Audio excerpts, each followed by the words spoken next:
poison but tasty. Yeah, people say run, don't walk away. Yeah, she's sweet but a psycho, a little bit psycho.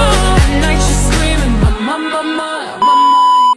Assalamualaikum warahmatullahi wabarakatuh. Perkenalkan, nama saya Ananda Dwi Putri Kamal dengan NIM 2401111000334. Jadi di sini saya akan mengerjakan tugas UTS Hukum Administrasi Negara. Baik, soal yang pertama. Menurut Bagirmanan, unsur-unsur negara demokrasi meliputi beberapa hal, diantaranya adalah A. Adanya kesempatan untuk dipilih untuk menduduki jabatan tertentu. B. Terdapat berbagai sumber informasi. C. Adanya pemilihan yang bebas dan jujur.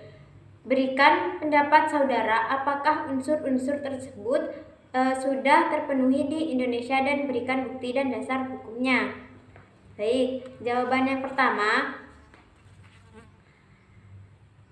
itu ada beberapa aspek. Yang pertama, kesempatan untuk dipilih. Di Indonesia, setiap warga berhak untuk dipilih dan menduduki jabatan tertentu, seperti anggota legislatif, presiden, dan kepala daerah. Hal ini dijamin oleh Undang-Undang Dasar 1945 Pasal 28 yang menyatakan bahwa setiap warga negara berhak untuk memilih dan dipilih dalam pemilihan umum. Yang kedua, pemilihan umum.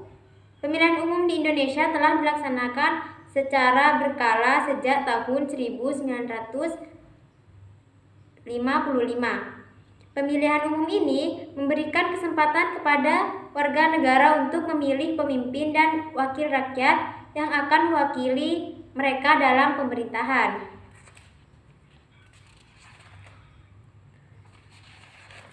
Yang ketiga, dasar hukum. Dasar hukum pelaksanaan demokrasi di Indonesia adalah yang pertama, Undang-Undang Dasar 1945. 2. Undang-Undang Nomor 7 Tahun 2017 tentang Pemilihan Umum. Yang ketiga, Undang-Undang Nomor 8 Tahun 2015 tentang perubahan kedua atas Undang-Undang Nomor 1 Tahun 2015 tentang Peraturan Pemerintahan pengganti Undang-Undang Nomor 1 Tahun 2014 tentang pemilihan gubernur, bupati, dan wali kota menjadi undang-undang.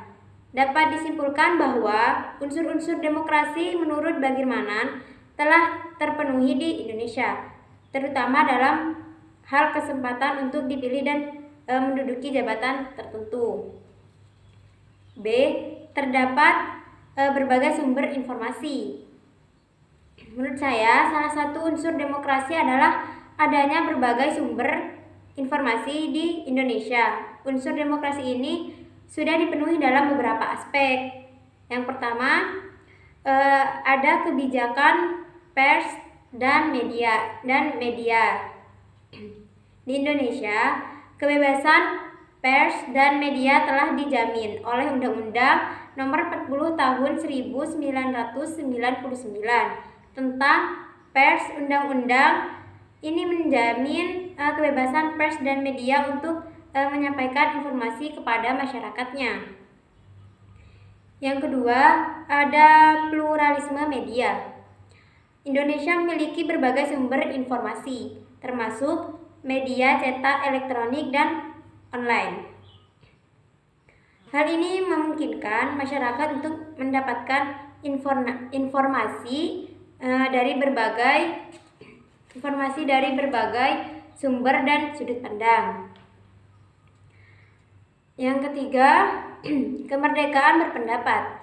Undang-Undang Dasar 1945 Pasal 28 juga menjamin kemerdekaan berpendapat bagi setiap warga negara. Hal ini memungkinkan masyarakat untuk menyampaikan pendapat dan gagasan mereka secara bebas.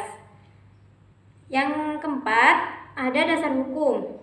Dasar hukum melaksanakan demokrasi di Indonesia, terutama dalam hal kebebasan informasi adalah 1. Undang-Undang Dasar 1945 pasal 28, 2. Undang-Undang Nomor 40 Tahun 1999 tentang Pers. Yang ketiga, Undang-Undang Nomor 14 Tahun 2008 tentang keterbukaan informasi publik. Dapat disimpulkan bahwa unsur demokrasi menurut saya yaitu adanya berbagai sumber informasi telah terpenuhi di Indonesia. C. Adanya pemilihan yang bebas dan jujur. Menurut saya, adanya pemilihan bebas dan jujur merupakan salah satu unsur demokrasi di Indonesia. Unsur demokrasi ini sudah terpenuhi melalui pelaksanaan pemilihan umum yang dilaksanakan secara langsung, umum, bebas, rahasia, jujur, dan adil setiap 5 tahun sekali. Pasal 22E yang menyatakan bahwa pemilihan umum dapat dilaksanakan secara langsung, umum, bebas, rahasia, jujur, dan adil. Selain itu, Undang-Undang Nomor 7 Tahun 2017 tentang pemilihan umum juga menjamin bahwa pemilihan umum di Indonesia dilaksanakan secara bebas, jujur, dan adil. Oke, lanjut ke soal nomor 2.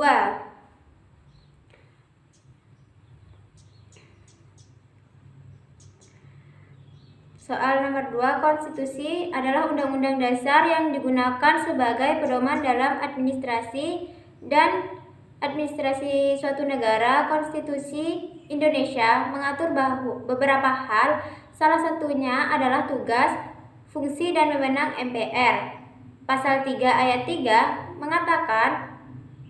mengamanatkan bahwa Majelis Permusyawaratan Rakyat hanya dapat memberhentikan presiden dan atau wakil presiden dalam masa jabatannya menurut Undang-Undang Dasar.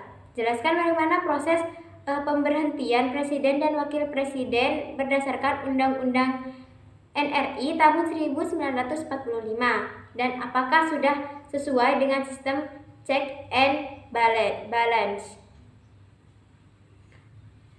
Baik, jawaban saya adalah proses pemberhentian presiden dan wakil presiden menurut Undang-Undang NRI 1945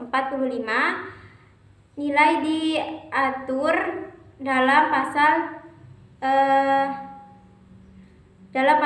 7B dan 7C.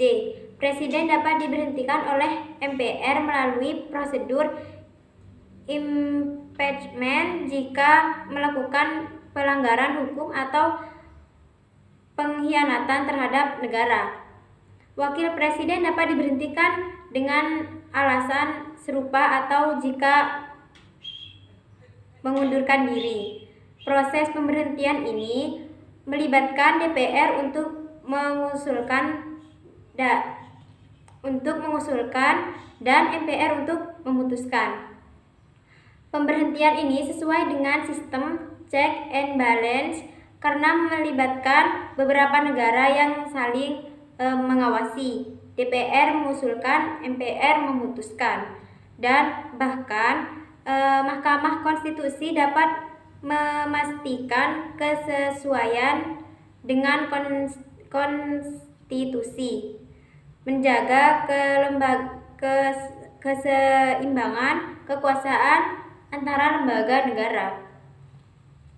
Baik, soal yang nomor 3. HAM atau sebenarnya tepatnya harus disebut dengan istilah hak-hak manusia. Human right adalah hak-hak yang seharusnya diakui secara universal sebagai hak-hak yang melekat pada manusia karena hakikat dan kodrat kelahiran manusia sebagai manusia.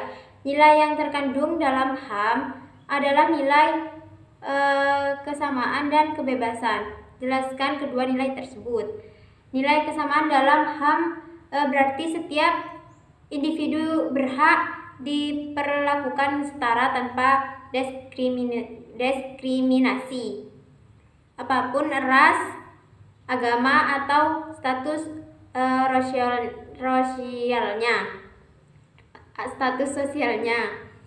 Sedangkan nilai kebebasan memacu pada hak setiap orang untuk bebas menjalani hidup dan membuat keputusan tanpa penindasan.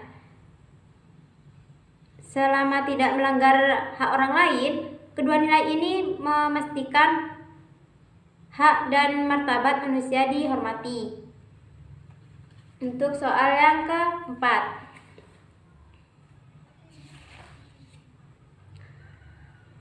HTN mempelajari negara dalam keadaan diam, sedangkan Han mempelajari negara dalam keadaan bergerak. Jelaskan makna tersebut.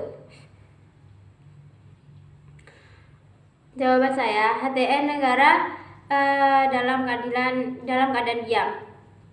HTN adalah sekumpulan peraturan hukum yang menentukan badan-badan hukum serta memberi wewenang padanya dan membagi-bagi wewenangnya pada badan-badan tersebut.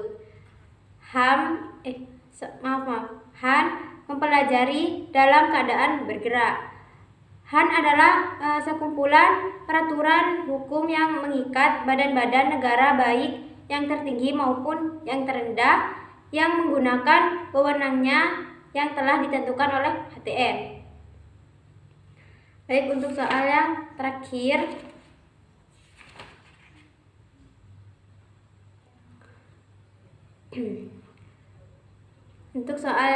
nomor 5, pemerintahan daerah adalah penyelenggaraan urusan pemerintahan oleh pemerintah daerah dan DPRD menurut asas otonomi dan tugas pembuatan dengan prinsip otonomi seluas-luasnya dalam sistem dan prinsip negara kesatuan Republik Indonesia sebagaimana dimaksud dalam Undang-Undang Dasar Negara Republik Indonesia tahun 1945.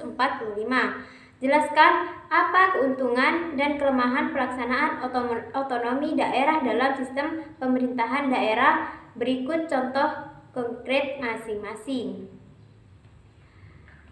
Keuntungan otonomi daerah.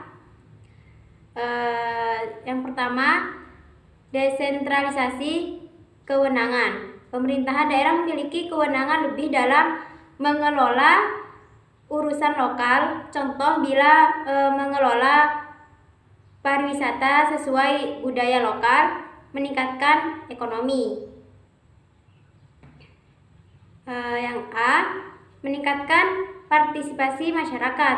Masyarakat lebih terlibat dalam perencanaan pembangunan daerah. Contoh, Yogyakarta melibatkan masyarakat dalam musrenbang untuk kebijakan yang relevan. Yang ketiga, efisiensi dan efektivitas pengambilan keputusan lebih cepat dan sesuai kebutuhan daerah. Contoh, Sleman cepat menangani infrastruktur dan pendidikan setempat. Yang kedua, kelemahan otonomi daerah. Yang pertama, ketimpangan pembangunan. Daerah rakyat berkembang lebih cepat, sementara daerah miskin tertinggal. Contoh, Jakarta lebih maju dibandingkan Papua dalam infrastruktur dan ekonomi. 2. Penyalahgunaan kewenangan korupsi. Pemerintahan daerah dapat menyalahgunakan kewenangan tanpa pengawasan yang baik. Contoh, kasus korupsi pengadaan barang di berbagai daerah atau di beberapa daerah. Yang ketiga, fragmentasi kebijakan. Kebijakan daerah yang tidak seragam dapat menghambat koordinasi nasional. Contoh, kebijakan pengelolaan sampah yang berbeda atau antar daerah. Baik, sekian dari saya. Kurang lebihnya mohon maaf. Wassalamualaikum warahmatullahi wabarakatuh.